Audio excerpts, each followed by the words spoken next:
ఇతని గురించి చెప్పాలంటే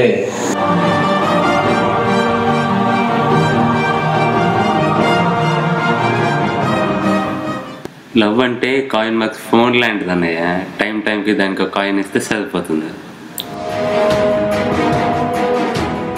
వీడి జీవితంలోకి ఇద్దరు వచ్చారు. వాళ్ళు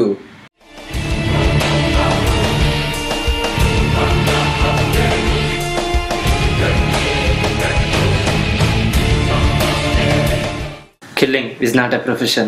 It's an art. An artist must be sensitive. ప్రేమేం పార్ట్ టైం జాబ్ కాదురా. జీతం సరిపోలేదను, టైం ఎక్కువ తింటున్నాను వదిలేయడానికి.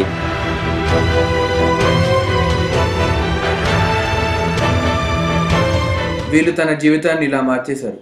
చావాల్సి వస్తే చావాలి, చంపాల్సి వస్తే చంపాలి. ప్రేమ కోసం మాత్రం ఏదో ఒకటి చేయాలి.